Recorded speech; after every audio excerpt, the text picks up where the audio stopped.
அதிகாரப்பூர்வமாக இந்தியாவிற்கு பயணம் மேற்கொண்டுள்ள பிரதமர் டதஸ்ரீ அன்வார் இப்ராஹிம் இந்தியா மலேசியாவுக்கு இடையேயான பல்வேறு ஒப்பந்தங்களில் கையெழுத்திட்டுள்ளார்.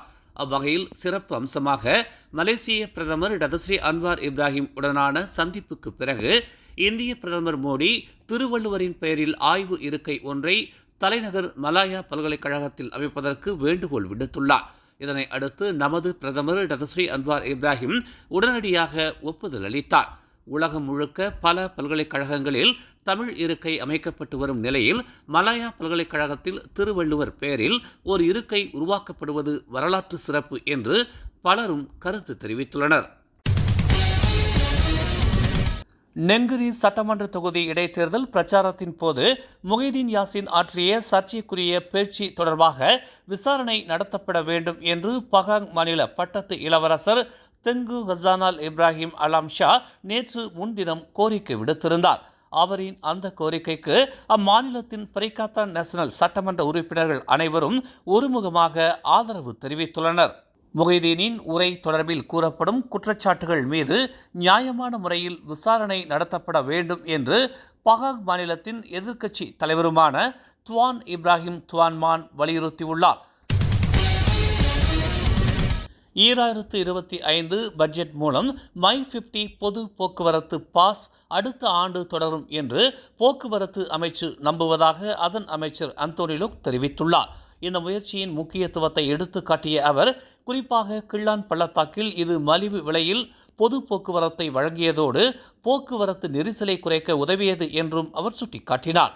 கடந்த ஆண்டு பட்ஜெட்டில் 100 மில்லியனிலிருந்து 200 மில்லியனாக உயர்த்தப்பட்ட மை50 முன்முயற்சிக்கான ஒதுக்கீட்டில் குறிப்பிடத்தக்க அதிகரிப்பை கண்டதாக தெரிவித்த அவர் அடுத்த ஆண்டு இந்த முயற்சி தொடரும் என்று தாம் நம்புவதாக தெரிவித்தார்.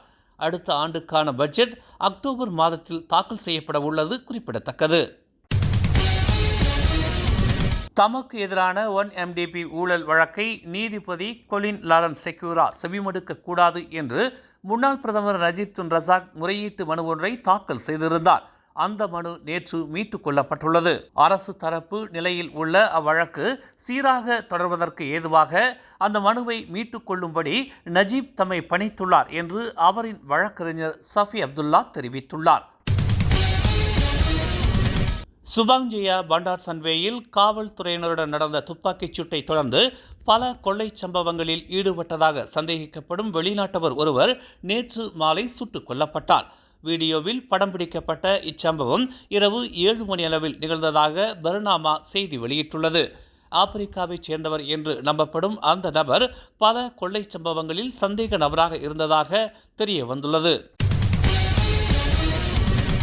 ஆஸ்திரேலியாவின் மெல்போர்ன் நகரிலிருந்து கோலாலம்பூரை நோக்கி கிளம்பிய மலேசியா ஏர்லைன்ஸ் விமானத்தில் எந்திர கோளாறு ஏற்பட்டதை தொடர்ந்து அந்த விமானம் ஆலிஸ் ஸ்பிரிங்ஸ் நகருக்கு திசை திருப்பப்பட்டது.